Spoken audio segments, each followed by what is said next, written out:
Ok, entonces hoy vamos a estar igual en nuestro libro de Hechos. Hoy vamos a estar en la lección 22 de su material de estudio.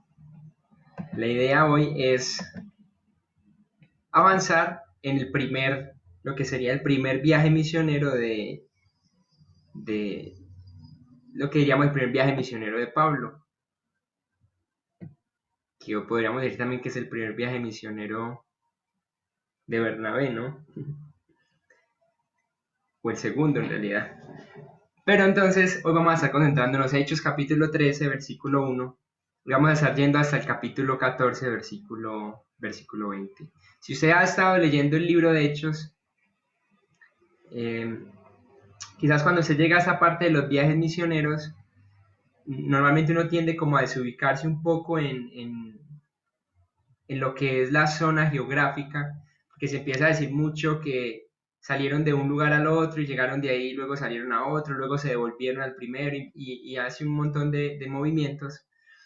Pero quizás la clase de hoy, si el Señor que está presente nos permite, vamos a entender un poco eso y vamos a ubicarnos geográficamente y eso nos va a ayudar mentalmente para comprender más lo que la escritura bien nos quiere enseñar. Entonces, les animo a que estén prestando atención y que si hay dudas, comentarios o correcciones inclusive, sientas en la libertad de hacerlo. Este tiempo es para que todos estemos aprendiendo. Hemos visto nuestro libro de Hechos y lo hemos dividido en 6 secciones. Comenzamos en Jerusalén, pasamos por Judea, Galilea, Samaria, luego a los gentiles y ahora estamos en Asia Menor, otra zona geográfica. Aquí es donde, recuerden la clase anterior, que aún no he subido la última, no hemos podido subir la última lección que fue la 21 a, a YouTube, pero la idea es subirla junto con este mensaje para los que pronto estén atrasados. Y hicimos una introducción a esta sección que es Asia Menor.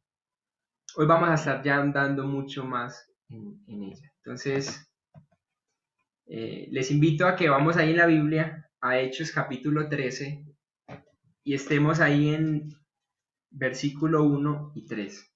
Si alguno de los que está presente desea leerlo, le agradecería. Sería Hechos capítulo 13, y sería el versículo 1 al versículo 3. 13 del 1 al 3 dice, había entonces en la iglesia que estaba en Antioquía profetas y maestros, Bernabé, Simón el que se llamaba Niger, Lucio de Cirene, Manaén, el que se había criado junto con Herodes, el tetrarca, y Saulo, ministrando estos al Señor y ayunando, dijo el Espíritu Santo, apartadme a Bernabé y a Saulo, porque eh, para la obra a que los he llamado. Entonces, habiendo ayunado y orado, les impusieron las manos y los despidieron. Gracias, Miro. Gracias. El llamamiento, entonces van a encontrar que en su material van a ver algunos títulos. Y aquí encontraríamos en el capítulo 13, versículo 1 al 3, el llamamiento a la obra misionera. Y entonces algunos subtítulos, y ese llamamiento a la obra misionera está basado en la iglesia, ¿no? Basado en la iglesia, y eso nos lo muestra ahí el primer versículo. Dice que en la iglesia que estaba en Antioquía, recuerden lo que hemos venido estudiando, de pronto el que no haya estado mucho, quizás les sirva un poco pensar en que estaba la iglesia madre, que era la iglesia de Jerusalén, y de ahí había salido unas personas a la iglesia de Antioquía. Ahí estaba Bernabé, estaba el mismo Pablo, que en ese momento era Saulo, Y entonces de esa iglesia de Antioquía iban a hacerse varios viajes misioneros. Y ahí se iba a encomendar para que ellos fueran a otros lugares. Y es lo que pasa acá. Estamos en la iglesia de Antioquía. El evangelio se ha expandido hasta ese lugar, pero ahora se ve necesario ir más allá, ¿cierto? En cumplimiento a lo que el Señor había ordenado. Entonces, en la iglesia que estaba en Antioquía, eso nos habla de que estaba basado en la iglesia. Hay un principio importante, de pronto esto no se ve mucho acá en Colombia, aunque lo hay también, y es que las agencias misioneras pueden apoyar, pero finalmente Dios ha designado a la iglesia como base de la obra misionera. Las agencias misioneras facilitan el trabajo. Por ejemplo, los viajes misioneros que hacíamos en el seminario, normalmente lo hacíamos con agencias misioneras. ¿Por qué lo hacíamos con una agencia misionera? Bueno, porque la agencia misionera tiene los contactos en los países donde es necesario hacer misiones, tienen muchas cosas ya investigadas, hechas, y son importantes, son un apoyo importante, pero realmente Dios ha asignado la iglesia como base de la obra misionera. Si voy muy rápido me dicen. Ahora, ¿qué tipo de iglesia funciona como buena base para las misiones?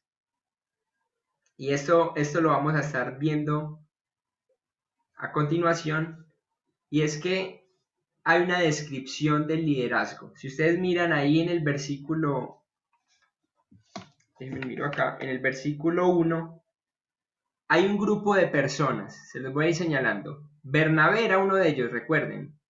Bernabé era uno de los que había vendido sus posesiones y las había puesto a la orden de los apóstoles.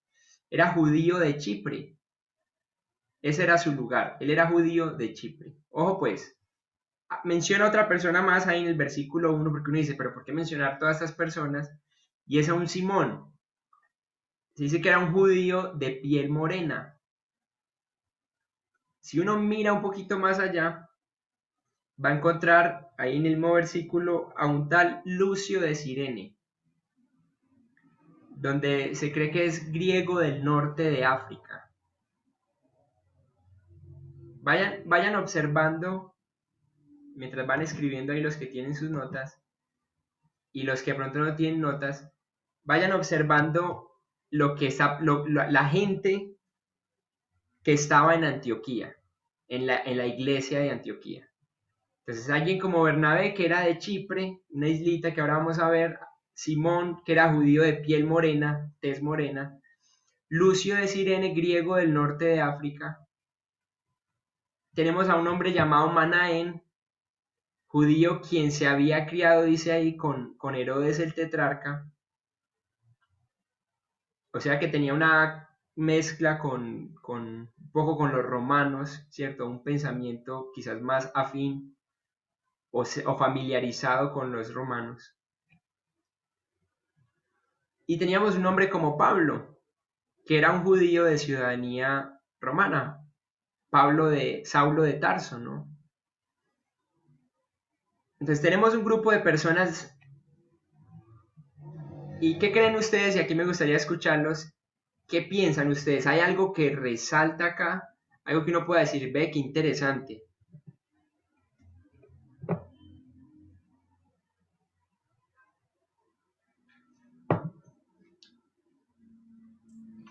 Versículo 1, ¿no? Dice, entonces la iglesia que estaba en Antioquía, habían en la iglesia que estaba en Antioquía, dice, profetas y maestros, y empieza a mencionar todas estas personas. ¿Qué les resalta a ustedes estas personas?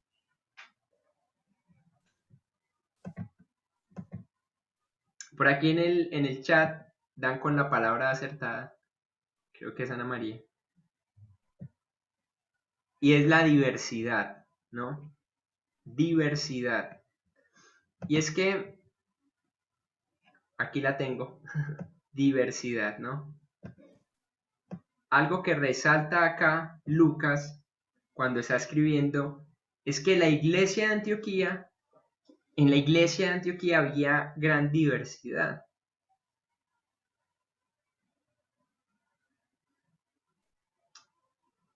Y eso es interesante. Y hacíamos una pregunta antes, y es ¿qué tipo de iglesia funciona como buena base para las misiones? Y en este caso, lo que logramos vislumbrar un poco es que era una iglesia con alta diversidad. La iglesia de Antioquía parece haber sido una iglesia abierta a grupos étnicos diversos. Y esto era una buena base con la cual comenzar un ministerio misionero. Y la diversidad, ¿no?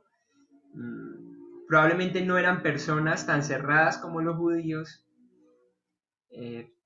porque ya se había extendido, ¿no? Ya habían personas inclusive dice que eran, los que estaban ahí al frente eran profetas y maestros, y se nos menciona este listado. Entonces era un grupo bien diverso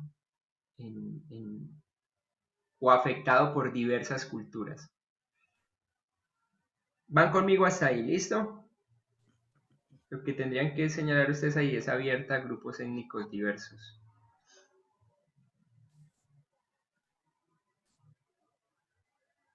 Ahora quisiera pedirle a alguien que pudiera leer este párrafo que tienen aquí en la pantalla.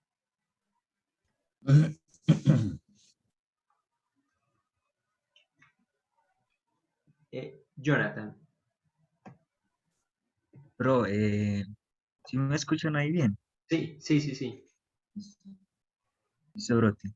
Bueno, dice, la importancia de la actual narrativa es que describe la primera pieza de misión transcultural, llevada a cabo por representantes de una iglesia específica, en lugar por individuos solitarios, y comenzó por una decisión deliberada de la iglesia, inspirada por el Espíritu, en lugar de una forma un tanto más informal como resultado de la persecución. Gracias, Johnny.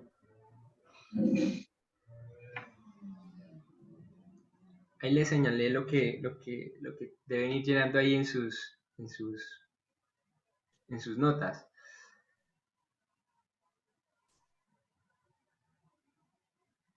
Es muy interesante que a esta iglesia en específico se le había dado un llamado, ¿no? Y había sido inspirado por el Espíritu Santo. Recuerden que él fue el que dijo, apártenme a... Y fue algo que de una u otra forma él comenzó. Y eso es clave cuando pensamos en las misiones. Él intencionalmente, el Espíritu Santo, tomó un grupo de personas diverso y lo puso en la iglesia de Antioquía. Y de ahí mismo él escoge dos personas para que fueran y hicieran viajes misioneros. Ya vamos a ver en qué consistían esos viajes misioneros o qué hacían ellos en esos viajes misioneros. Andercito, hay que llenarla hasta inspirada por el Espíritu.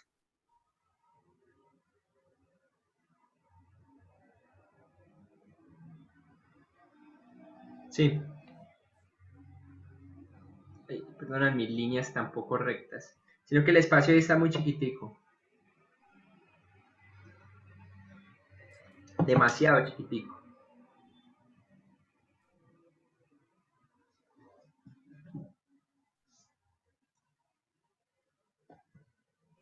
Ahora, entonces, el otro subtítulo, entonces, lo primero que acabamos de ver, les voy a volver un poco para que no perdamos el hilo.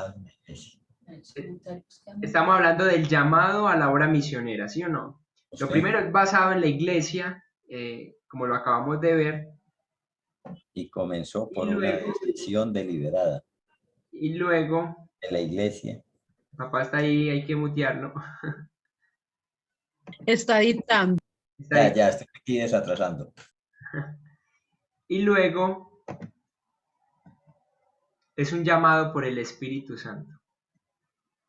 Entonces dijo el Espíritu Santo, apartadme, esto es clave, dijo el Espíritu Santo, apartadme a Bernabé y a Saulo para la obra a que los he llamado.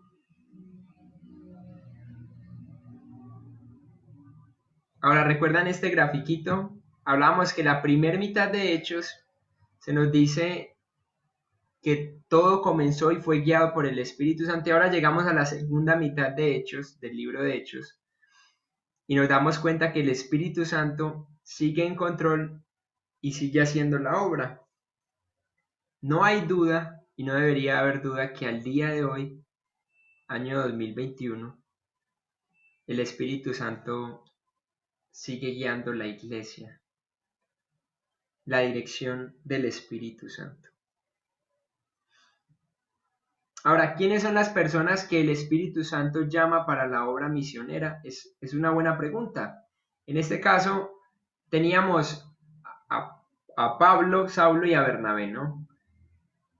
Dios escoge, y el punto aquí crucial es que Dios escoge de entre el liderazgo. O sea que eran personas que estaban realmente, eran reconocidas por la iglesia. Luego Dios escoge a quienes estaban sirviendo en la iglesia.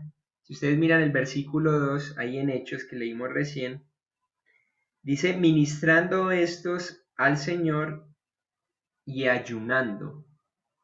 Entonces Dios escoge entre el liderazgo a este grupo que iba a enviar, y Dios escoge a quienes están sirviendo en la iglesia. No fue algo así como de la nada, sino que el Espíritu Santo supo a quiénes escoger. Dios habla cuando le están buscando con intención. Miren la palabra ayunando que se usa ahí. Ellos estaban siendo intencionales en buscar.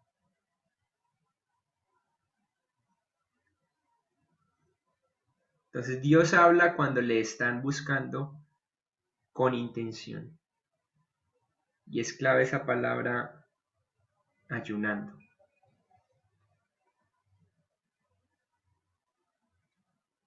Entonces tenemos la iglesia de Antioquía, tenemos un grupo de personas, tenemos que el Espíritu Santo toma de ahí dos claves, ¿no?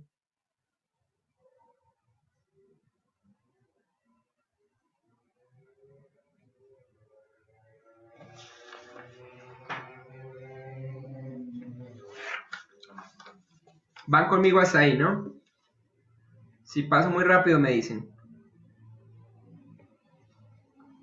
Recuerdo que de pronto los que no han estado, normalmente llevamos unas notas, ¿no? Y por eso a veces voy un poco pausado para que no se atrasen.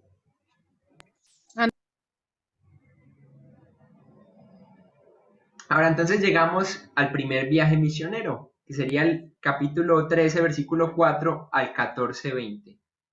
Primer viaje misionero. Esto lo vimos en la clase pasada, aquí lo vamos a retomar. Y es que el primer viaje misionero, en su página 2 de apuntes, fue a Chipre.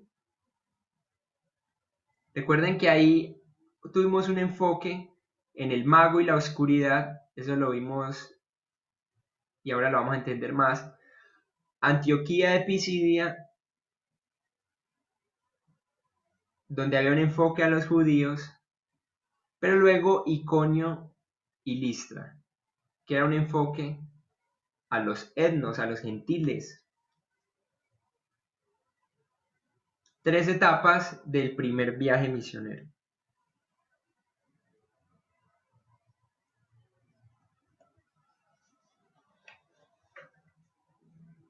Esto así en la cabeza, la verdad cuando uno lee así hechos, así sin de pronto tener referencia de un mapa, cuesta mucho asimilarlo. Pero ahorita lo vamos a estar observando en el mapa y nos vamos a dar cuenta que no es tan complicado de entender. Y vamos a ver ciertos detalles que se nos sueltan allí. Voy a pasar a la siguiente diapositiva. Si alguien se opone, solo pegue el grito. Se calcula que entonces el primer viaje misionero habría durado aproximadamente entre 1 año y 1 año y medio. Es como si de acá saliera alguien por 1 año y medio, y estuviera sirviendo en otros lados, pero luego volviera a la iglesia que lo había encomendado, o de donde habría salido. Aproximadamente entre 1 año a 1 año y medio, el primer viaje misionero. Es un dato curioso, ¿no? Chipre. Entonces quisiera que alguien leyera capítulo 13, versículo 4 al 12. Capítulo 13, versículo 4 al 12. Les voy a estar mostrando acá en el mapa Chipre. Les quiero señalar, a ver si puedo acá.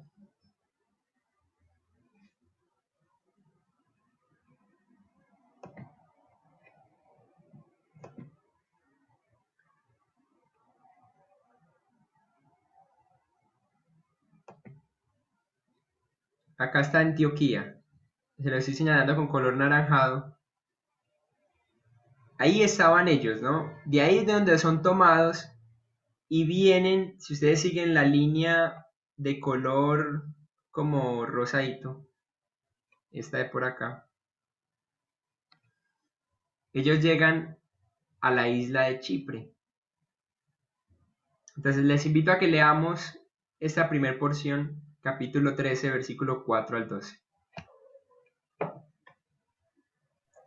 Dice, ellos entonces, enviados por el Espíritu Santo, descendieron a Seleucia y de allí navegaron a Chipre. Y llegados a Salamina, anunciaban la palabra de Dios en las sinagogas de los judíos. Tenían también a Juan de ayudante. Y habiendo atravesado toda la isla hasta Pafos, hallaron a cierto mago, falso profeta, judío, llamado Barjesús, que estaba con el procónsul Sergio Paulo, varón prudente. Este, llamando a Bernabé y a Saulo, deseaba oír la palabra de Dios, pero le resistía Elimas, el mago, pues así se traduce su nombre, procurando apartar de la fe al procónsul. Entonces Saulo, que también es Pablo, lleno del Espíritu Santo, fijando en él los ojos, dijo, oh, lleno de todo engaño y de toda maldad, hijo del diablo y enemigo de toda justicia, ¿no cesarás de trastornar los cambios rectos del Señor? Ahora pues, he aquí la mano del Señor está contra ti y serás ciego y no verás el sol por algún tiempo. E inmediatamente cayeron sobre él oscuridad y tinieblas, y andando alrededor buscaba quien le condujese de la mano. Entonces el procónsul, viendo lo que había sucedido, creyó, maravillado de la doctrina del Señor. Gracias, mi Andreita. Espero que vayan conmigo en el mapa acá, es importante. Entonces estamos en Antioquía, lo que está señalado con naranjado. Y entonces dice que ellos de ahí fueron encomendados y salieron a la isla de Chipre. Dice que ahí llegaron a un lugar que se llama Salamina. Miren acá en la primera parte del mapa, acá está Salamina, ¿no? Y se cruzaron toda la isla hasta Pafos.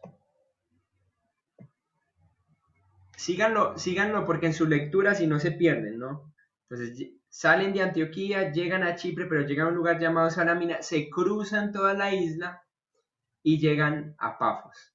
Ahora, aquí hay una pregunta interesante y es ¿por qué a Chipre? Yo creo que un día les di un poco la respuesta a eso y si alguien de pronto se acuerda y si no hay idea, no se preocupen. Pero ¿por qué creen que a Chipre?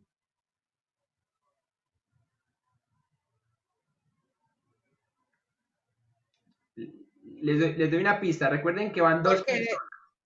De allá era Bernabé. Ok. Entonces, de ahí de Chipre era la tierra natal de Bernabé. Me la pasteleó mi esposito. Es muy interesante que esa era su tierra natal. Entonces, el primer viaje misionero comienza yendo a la tierra natal de Bernabé. Era un lugar que muy probablemente él conocía como la palma de su mano.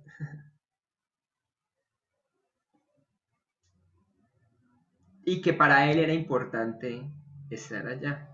Entonces, acá hay una pauta, y es que muchas veces la voluntad del Señor, y se expresa así, es porque es una combinación de lo divino.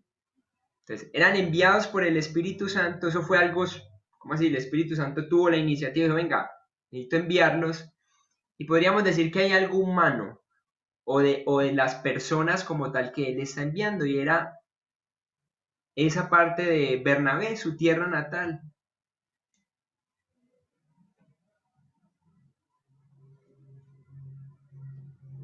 Porque es muy interesante que el Espíritu Santo simplemente dice, apartadme a Saulo y a Bernabé para la obra a que los he llamado. Pero hay ese factor como humano, donde ellos deciden y van, ¿cierto? Cumpliendo el mandato que les está dando el Espíritu Santo y que les había dado el Señor Jesús. Y van, pero comienzan yendo a la tierra natal de Bernabé. El primer ministerio dice, y llegados a Salamina, ¿qué hacían allí? Bueno, anunciaban la palabra de Dios en las sinagogas. Anunciaban la palabra de Dios en las sinagogas. Y eso es clave. Anunciaban la palabra de Dios. Ellos no llegaron allí anunciando otra cosa diferente a la palabra de Dios. Lucas resalta la importancia de la palabra de Dios en el ministerio. Nosotros no nos predicamos a nosotros mismos. Finalmente nosotros no anunciamos nuestras creencias o convicciones personales, sino que anunciamos la palabra de Dios.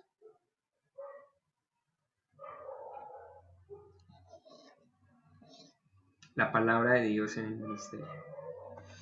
Ahora bien, un error crucial, básico, es cuando el pueblo cristiano pierde su fe en la palabra de Dios, ¿no? Como el instrumento de evangelización.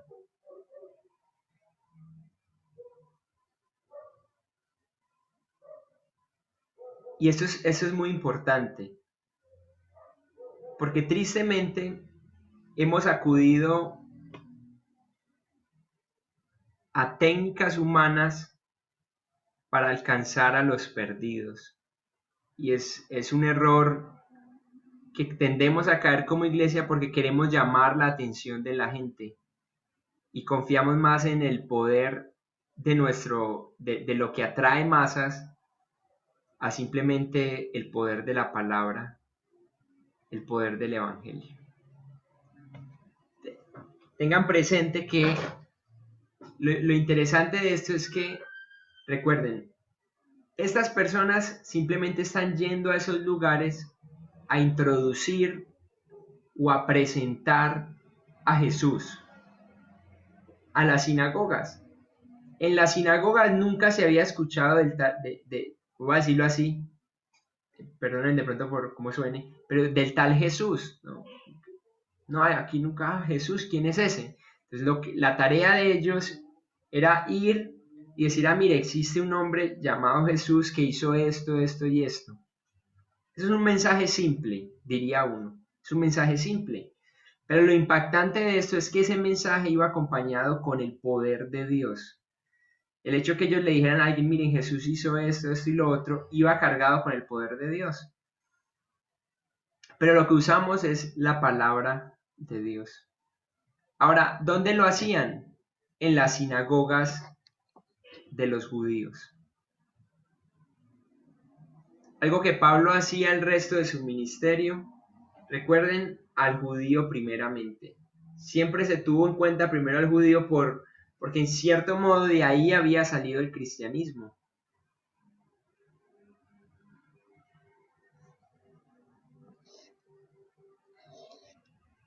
Al judío primeramente. Entonces hacía el resto de su ministerio al judío primeramente.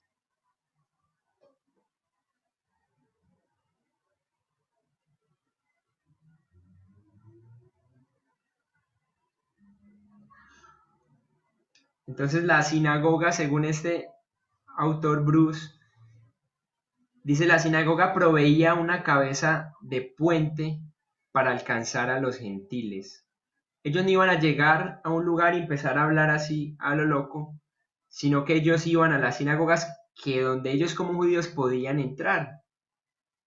Pablo podía siempre contar con una buena apertura para su misión gentil entre los temerosos de Dios, que formaba parte de su auditorio en todas las sinagogas.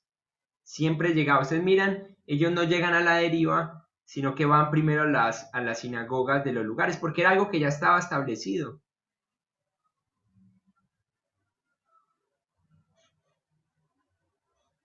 Entonces eso era una buena apertura para su misión gentil. Y yo quiero que observen un poco lo que significaba un viaje misionero. Y miren cómo comienza todo. Primero, en la iglesia.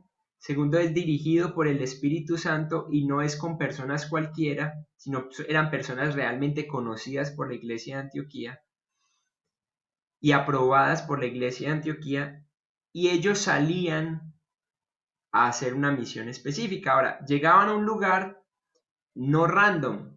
Es interesante que ellos no llegaron a un lugar random, sino que llegaron y fueron a la familia, al lugar, a la tierra natal de Bernabé, donde Bernabé tenía conocimiento quizás de familiares, personas y del lugar geográfico como tal. Entonces no fue algo como a la loca, y llegaban a las sinagogas, ¿no? Instalaciones fijas donde se reunían grupos de judíos. Miren que es algo pensado. Ahora ya aparece nuestro querido Juan Marcos, versículo 5, tenían también a Juan de ayudante. Piensen en esto, piensen en los detalles de un viaje. Ellos tienen que tomar un barco, van con provisiones, probablemente van con dinero que su iglesia les había dado.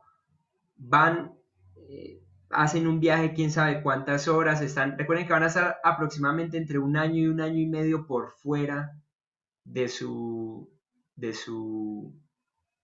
lugar de residencia, por decirlo así. Y entonces aparece Juan Marcos. Dice que él les ayudaba. Les ayudaba en que, bueno, no es muy específico, pero probablemente siempre estaba ahí ayudándoles en lo que necesitaran, en lo práctico. Estamos capítulo 13, versículo 13, dice, pero Juan, apartándose de ellos, volvió a Jerusalén.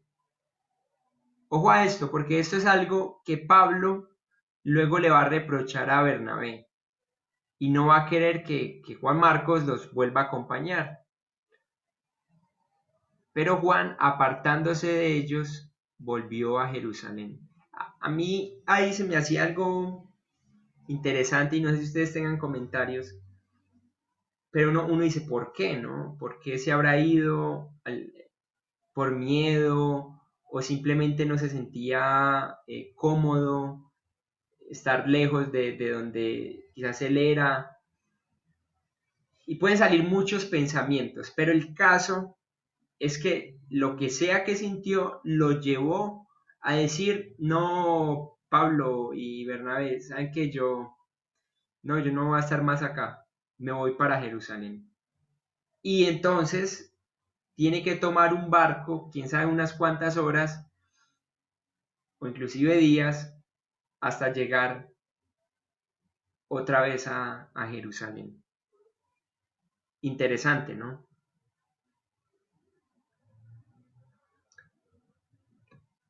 Más adelante lo que les comentaba, Hechos capítulo 15, versículo 37, Pablo no quiso incluirlo en el segundo viaje misionero. Para él fue descartado.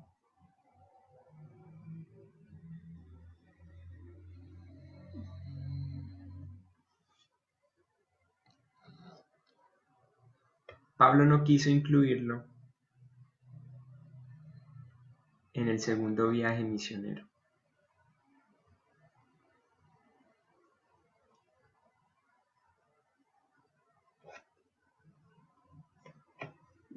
Recuerden que Pablo era de un carácter fuerte, es decir, así como lo era Pedro y lo vimos, pero Pablo era de los que cuando era inconverso, tenía ese carácter de inclusive agarrar a alguien y consentir en matarlo o jalarlo del cabello y sacarlo de un lugar.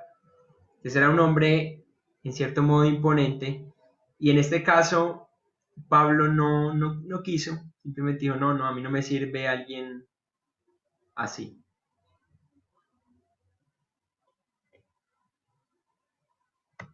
Y allí, como este sería el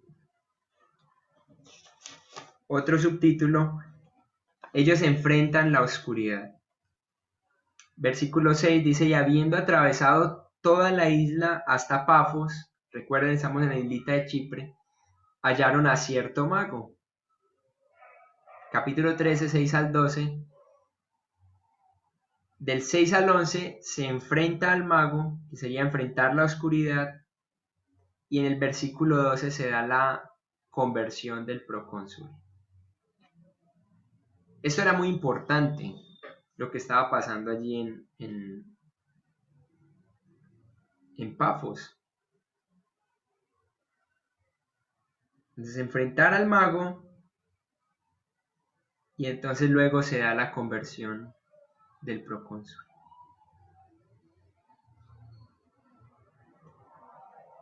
El enfoque de esta sección es el enfrentamiento entre el evangelio y la oscuridad. Miren, esto es algo tan real, es tan real,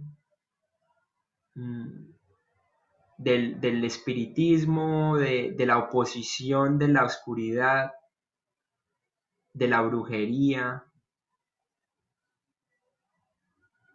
Cuando uno tiene la oportunidad de ir a lugares donde se practica mucho la brujería y todo este cuento, se van a dar cuenta que normalmente hay muchos niños con deformidades, o por lo menos fue mi experiencia en todo esto, niños con deformidades, como enfermedades, y hay una oposición fuerte al evangelio.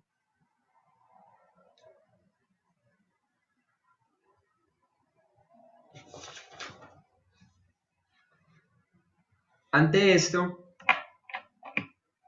dice que Elimas el mago procuraba y era intencional en apartar de la fe al procónsul.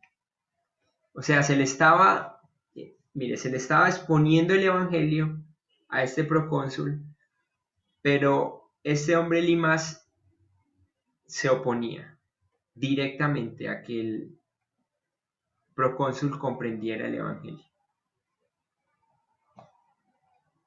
Entonces procuraba apartar de la fe al procónsul. Ahí entonces Pablo dice, oh lleno de todo engaño, le dice, y de toda maldad, he aquí la mano del Señor contra ti, y serás ciego por algún tiempo. Y eso pasó. No sé si recuerdan lo que hicimos la clase pasada, que era un paralelo con Pedro en Samaria, con Simón, el mago también. Es exactamente, ¿no?, la misma narrativa que Lucas usa. Y aquí le está diciendo estas palabras. No olviden eso, acuérdense que Lucas está interesado en mostrar que Pablo también tenía la misma autoridad de los apóstoles. Y empieza a hacer ese paralelo donde dice, mire, Pedro levantó un cojo y luego, Pablo también levantó un cojo. En este caso hubo oposición en el caso con Pedro en Samaria, y aquí también encontramos oposición de Elimas el mago. Y es que este hombre Matteson nos dice que cuando la luz brilla, la oscuridad la opone. Porque no podemos ignorar las maquinaciones del enemigo.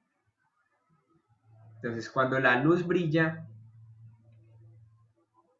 la oscuridad se opone. Pero me regaló un momentico la diapositiva anterior. Ahí, bro.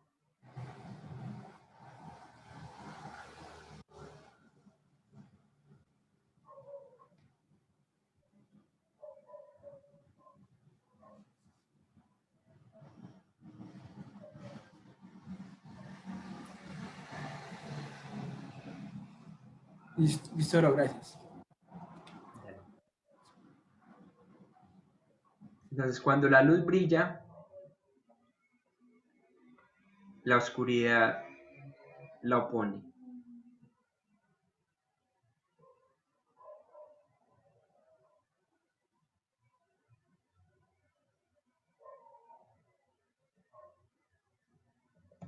Ahora, acá se da entonces la salvación del procónsul. Sergio Pablo nos dice Lucas.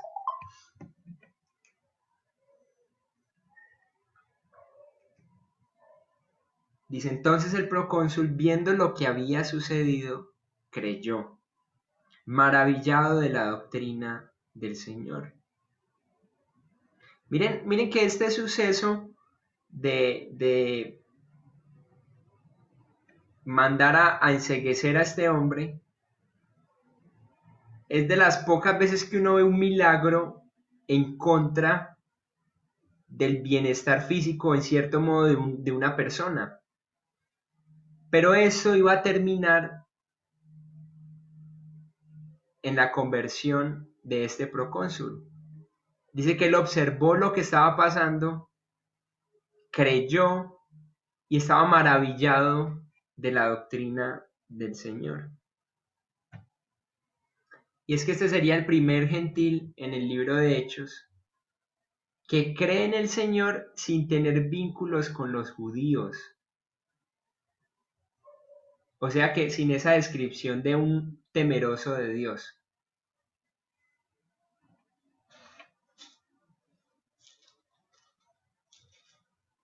Como lo fue en el caso de Cornelio, ¿recuerdan? Que era gentil, pero de Cornelio se decía que era un hombre temeroso de Dios. En cambio, este procónsul no se menciona nada, si tenía mucha relación con los judíos, y simplemente podríamos decir que es el primer gentil del libro de Hechos que cree en el Señor sin tener vínculos con los judíos, o sea, sin ser un temeroso de Dios.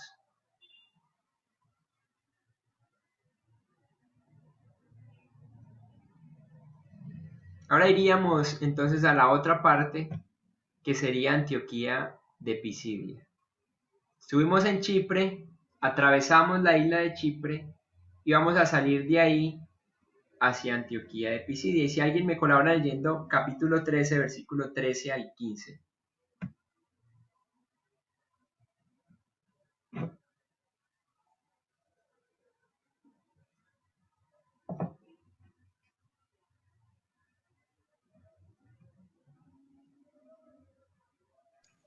Del Voy a 13 leer, al... hermano.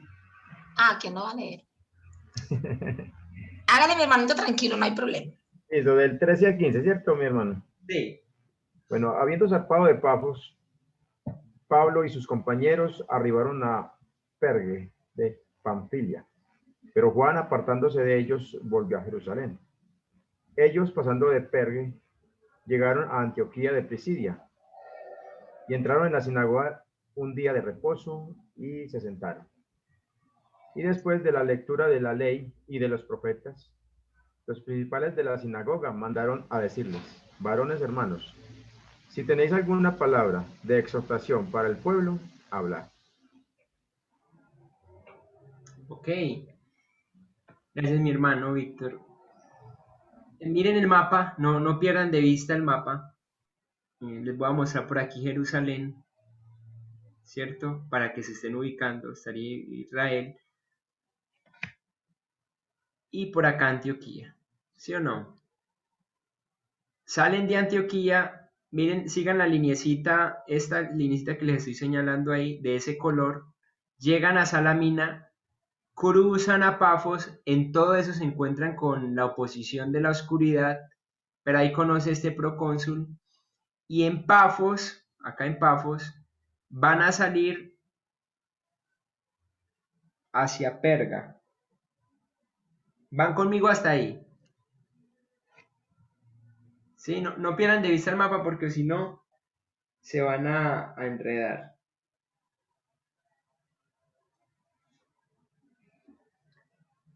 Aquí está como Perga, pero es Pergue de Panfilia. Es más por traducción. Pergue de Panfilia. Sí van conmigo ahí, ¿no? Listo. Ahora, Pablo y sus compañeros. Esto es un punto interesante. Pablo y sus compañeros. Ya iban más, ¿no? Transición entonces en el liderazgo. Bernabé y Pablo. Y ya les voy a mostrar acá. Capítulo 13, versículo 2. Se nos habla de Bernabé y de Saulo. Ahí comenzaron en Chipre, lugar natal de Bernabé.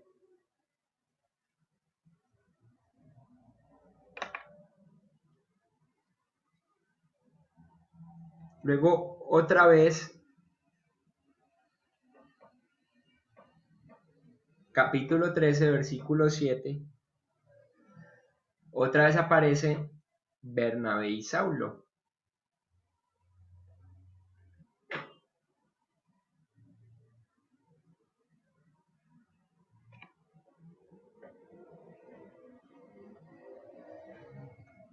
Otra vez Bernabé y Saulo. Capítulo 13, versículo 13, se nos habla de Pablo y sus compañeros.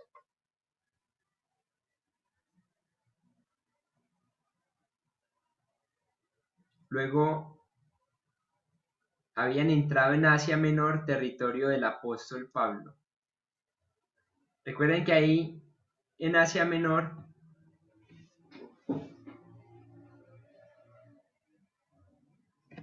estaría Tarso también.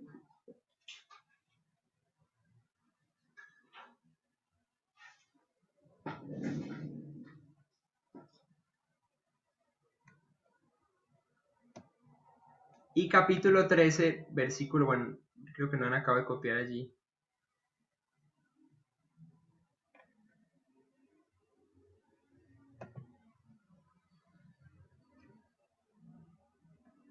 Si voy muy rápido me dicen.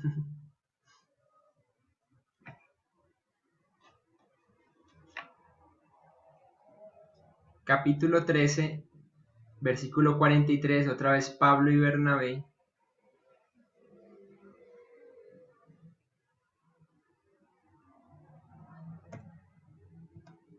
$13.50, otra vez Pablo y Bernabé.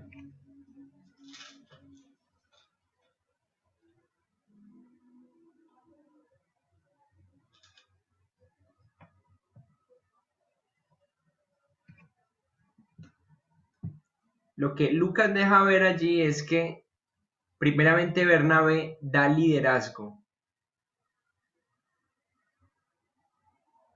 Y ya después entonces Pablo mismo toma el rol. Y es que Bernabé era como muy de ese carácter, de no querer estar ahí como siendo el conocido, sino en cierto modo pasar como bajo perfil, a pesar de que creo que es un hombre fundamental en todo lo que sería la historia bíblica, más por cómo dio a conocer a Pablo y el proceso que llevó con él. Mírenlo luego cómo actúa hacia Juan Marcos, que sería el que Pablo despreciaría. Y es que primeramente entonces Bernabé da el liderazgo, pero después Pablo toma el rol. ¿Van conmigo ahí en las notas? Si necesitan que me devuelvan algo, me dicen. Si no, vamos avanzando.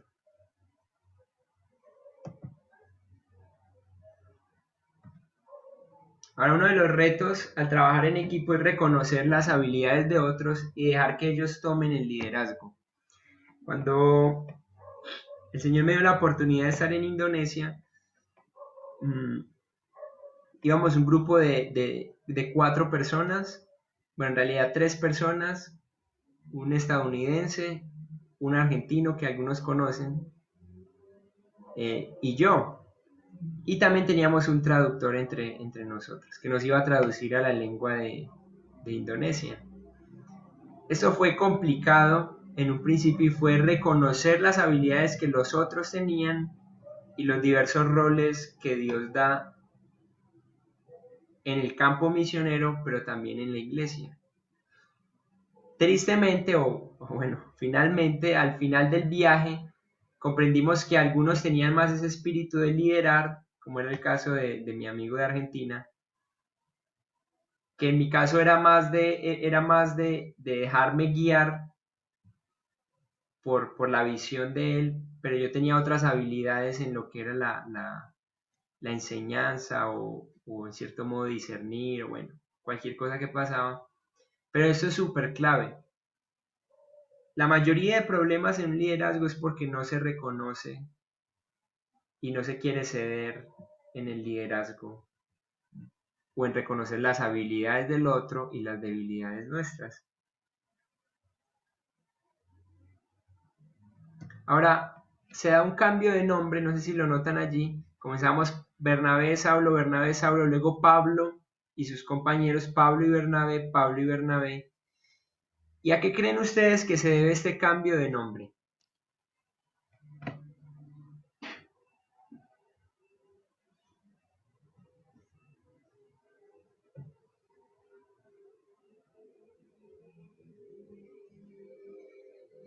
¿A qué creen que se deba este cambio de nombre?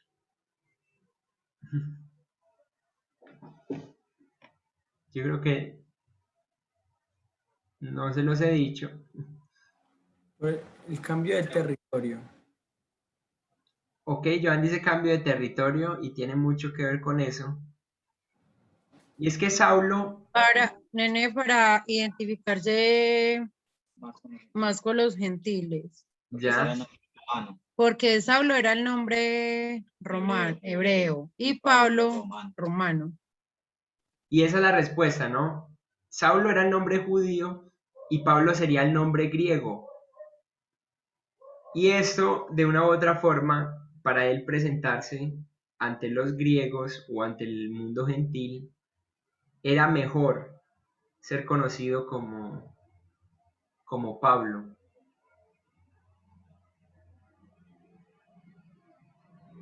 Él se empieza a presentar ya no como Saulo, sino como Pablo. Entonces, judío y griego. Ahora, capítulo 13, versículo 13, dice que pasando de Pergue, o sea, desde acá, miren donde les estoy señalando, en naranjado, llegaron a Antioquía de Pisidia, que sería como por acá, aquí está el nombrecito, ¿no? Por ahí está la flechita donde es. Antioquía de Pisidia, y entraron en la sinagoga un día de reposo. Miren, la misma estrategia. Van a Chipre, llegan a la sinagoga, llegan a Perga y de ahí saltan a Antioquía de Pisidia y llegan una vez más a la sinagoga un día de reposo. Y ahí Pablo va a dar un discurso a los judíos. Eso estaría capítulo 13, versículo 16 al 41. Primer discurso de Pablo en el libro de Hechos. Ahora, quisiera que lo leyéramos. Hoy no vamos a alcanzar a terminar toda la lección, pero quisiera que leyéramos capítulo 13, versículo 16 al 26.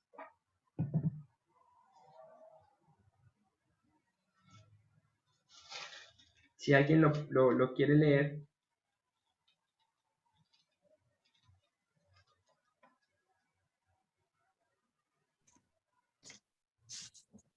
13, 16 al 26, ¿no? Sí. Entonces Pablo, levantándose, hecha señal de silencio con la mano, dijo: varones israelitas, y los que teméis a Dios, oíd. El Dios de este pueblo de Israel escogió a nuestros padres y enalteció al pueblo, siendo ellos extranjeros en tierra de Egipto, y con brazo levantado los sacó de ella. Y por un tiempo, como de 40 años, los soportó en el desierto. Y habiendo destruido 7 naciones en la tierra de Canaán, les dio una herencia, les dio en herencia su territorio. Después, como por 450 años, les dio jueces hasta el profeta Samuel. Luego pidieron rey, y Dios les dio a Saúl, hijo de Cis, varón de la tribu de Benjamín, por 40 años. Quitado este, les levantó por rey a David, de quien dio también testimonio diciendo: he hallado a David, hijo de Isaí, varón conforme a mi corazón, quien hará todo lo que yo quiero. De la descendencia de este, y conforme a la promesa, Dios levantó a Jesús por Salvador a Israel. Para ahí un momentico. Sí. Ojo ahí, miren que hasta ahora lo que Pablo está haciendo es que está narrando un discurso conocido por los judíos. ¿Sí o no? No pierdan eso de vista, porque les está hablando, les habla del rey David, conocido por ellos, pero entonces ya les va a introducir a Jesús, y eso está ahí en el versículo que acaba de leer papá, sería el versículo 23. Él viene hablando, historia judía. Miren, Israel, les habla de Egipto, cómo los sacaron de Egipto, les habla de la época de los jueces, luego dice que levanta al rey David, que es un hombre conforme al corazón, y versículo 23 se les va a introducir a Jesús. Recuerden, esas personas no han escuchado de Jesús, y entonces lo que va a hacer es presentarles a Jesús. Eso es lo que estaban haciendo en el viaje misionero. Pablo estaba introduciendo a Jesús a las demás personas. Sigue, papi. Sí, ahí dice que de la descendencia de este, o sea, ¿de quiénes? De los antepasados que viene hablando ahí, de David. Y conforme a la promesa, Dios levantó a Jesús por Salvador a Israel. Antes de su venida, predicó Juan el bautismo de arrepentimiento a todo el pueblo de Israel. Mas, cuando Juan terminaba su carrera, dijo: ¿quién pensáis que soy? No soy yo él, mas he aquí viene tras mí uno de quien no soy digno de desatar el calzado de los pies. Varones, hermanos, hijos del linaje de Abraham, y los que entre vosotros teméis a Dios, a vosotros es enviada la palabra de esta salvación. Gracias, pa. Interesante, ¿no? Evangelizar consiste en presentar a Jesús y lo que Él hizo, y que la persona crea en Él, en Jesús. Evangelizar no es algo del otro mundo, no es más que tomar la persona de Jesús y decir, miren, aquí está. Y que los demás digan, ah, es que Jesús hizo esto. Obviamente, estamos hablando que en esa simpleza, por decirlo así, de presentar a Jesús a alguien, debe estar el poder del Espíritu Santo. Y eso va a marcar la diferencia. Y se da entonces el discurso de Pablo ante un grupo de personas que no conocían de Jesús. Ahora, no sé si les recuerda un poco, pero esto es semejante, este discurso que él da, es semejante al de Esteban. Porque Esteban también relata la historia de Israel. Pero luego, ¿qué hace Esteban? También les introduce a Jesús. Entonces, hay un similar allí en lo que Pablo hizo con Esteban.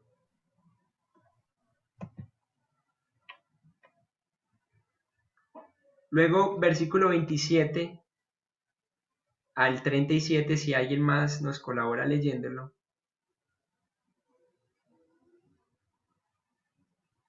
Pero yo acá pensando que pues eso da indicio de que Pablo sí estuvo muy atento al discurso que dio Esteban cuando lo mató. De eso, total que sí.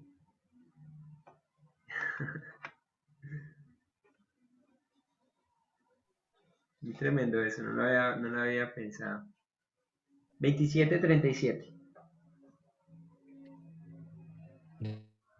Dice así, porque los habitantes de Jerusalén y los gobernantes que no conocían a Jesús ni las palabras de los profetas que se leen todos los sábados, las cumplieron al condenarlo. Sin hallar en él causa digna de muerte, pidieron a Pilato que se le matara. Y cuando cumplieron todas las cosas que de él estaban escritas, lo bajaron del madero y lo pusieron en el sepulcro. Pero los que le levantó de los muertos, pero Dios lo levantó de los muertos y él apareció durante muchos días a los que habían sido juntamente con él de Galilea a Jerusalén, los cuales ahora son escogidos, son testigos ante el pueblo. Nosotros también os anunciamos el evangelio de aquella promesa hecha a nuestros padres, la cual Dios nos ha cumplido a nosotros, sus hijos, resucitando a Jesús, como está escrito también en el Salmo 2. Mi hijo eres tú, yo te he engendrado hoy.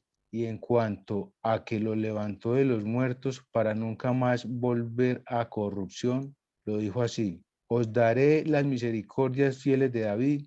Por esto dice también en otro salmo: no permitirás que tu santo vea corrupción. Y a la verdad David, habiendo servido a su propia generación según la voluntad de Dios, durmió y fue reunido con sus padres y vio corrupción. Pero aquel a quien Dios levantó no vio corrupción. Gracias, mi Fabi. Entonces es un discurso semejante también al de Pedro. Lo que hace acá Pablo es que va a enfocar a la persona de Jesús.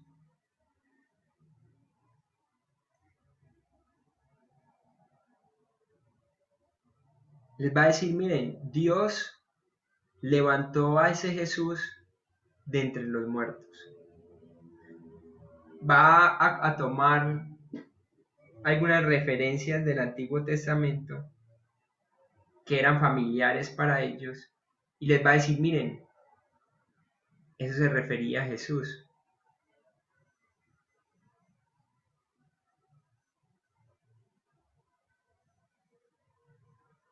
Si ustedes miran ahora versículo 38 al 41, se los voy a leer a favor, 38 al 41.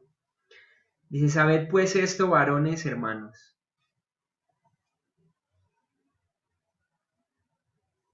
que por medio de él, y esto es tremendo, se os anuncia perdón de pecados. Les está diciendo, por medio de ese hombre Jesús que hoy les estoy presentando, se les anuncia que en él hay perdón de pecados. y que de todo aquello de que por la ley de Moisés no pudisteis ser justificados, en él es justificado todo aquel que cree. Que eso es lo que veíamos el domingo ahí en Romanos sobre la justificación. Lo que él está diciendo acá, miren, en Jesús es justificado todo aquel que cree. Versículos más claros, ¿no? Mirad pues que no venga sobre vosotros lo que está dicho en los profetas. Mirad, oh menospreciadores, y asombraos y desapareced, porque yo hago una obra en vuestros días, obra que no creeréis, si alguien os la contare. Y entonces acá se dan algunos conceptos teológicos claves, algunos conceptos importantes, y es justificación. Justificación.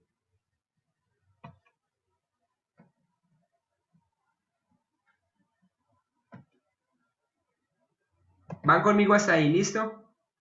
Porque creo que la lección de hoy vamos a tener que dejarla por ahí para no extendernos mucho.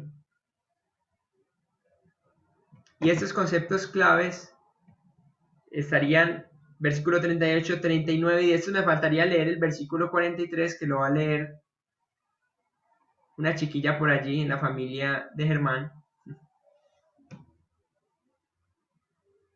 Sarita. Buenas noches. Buenas noches. Bueno. Y despedida la congregación, muchos de los judíos y de los proselitos piadosos siguieron a Pablo y a Bernabé, quienes hablándoles les persuadían que perseverasen en la gracia de Dios. Ok, Sarita, muchas gracias. Quisiera hacer esta pregunta y es, si ustedes miran los versículos 38, 39 y 43 que acabamos de leer, ¿cuáles son los conceptos claves que se empiezan a introducir acá de teológicos? Pues que luego Pablo va a desarrollar más ahí en cartas como Romanos, Gálatas.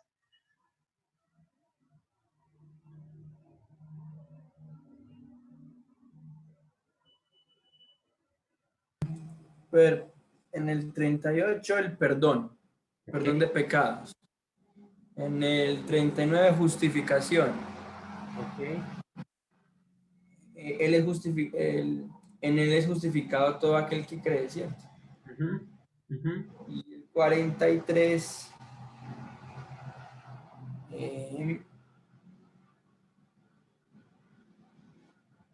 en perseverar en la gracia de Dios. perseverar en la gracia, la perseverancia. La gracia. Gracias. Creo que serían los conceptos únicos del Evangelio como tal, y es la gracia. Aquí están, se los pongo ahí en pantalla, como bien Johan lo decía, perdón de pecados. Se les está introduciendo algo impresionante, lo que Pablo les está diciendo acá. Por medio de Jesús, ustedes pueden tener perdón de pecados. Para nosotros eso ya es súper, porque hemos leído tanto las cartas y se nos predica tanto que perdón de pecados, pero aquí era algo totalmente nuevo, donde está diciendo, hey, en Jesús usted puede tener el perdón de sus pecados. Se introduce también o se expone el tema de la ley y el ser justificados.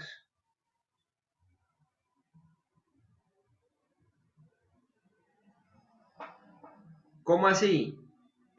Lo que está diciendo aquí Pablo es, ustedes ya no pueden ser justificados por medio de la ley, sino que ya es necesario creer en un nombre Jesús para ser justificados.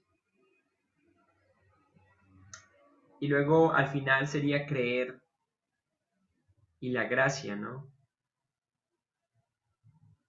Esto en cierto modo era nuevo para ellos. El perdón de pecados, la justificación por el creer y el tema de la gracia. que sería el regalo inmerecido.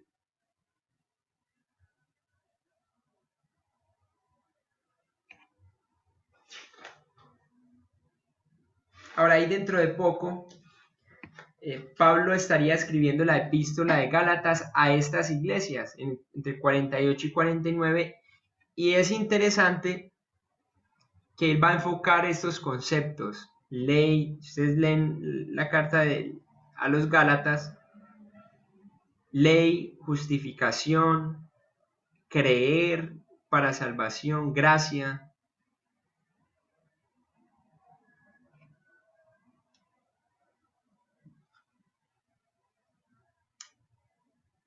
Y por hoy vamos a dejar ahí.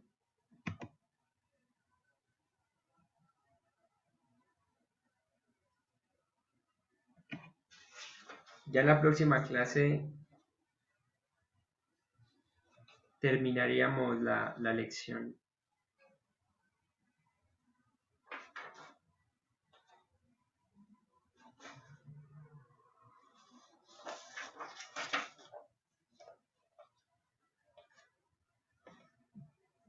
¿Van conmigo entonces hasta ahí?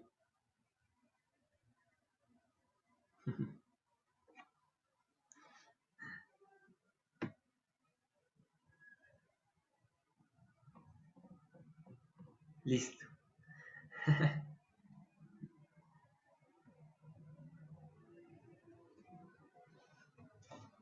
Y entonces así terminaríamos esta clase de hoy.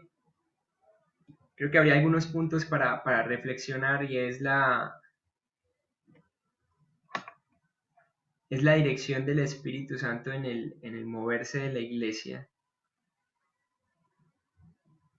Es como Dios envía soberanamente para presentar su evangelio. Y es en lo que consistía un viaje misionero en este caso, de Pablo y Bernabé. Entonces les invito a que oremos. Me gustaría de pronto pedirle a Fabiancito si desea terminar una palabra de oración. Y así damos por terminado este tiempo.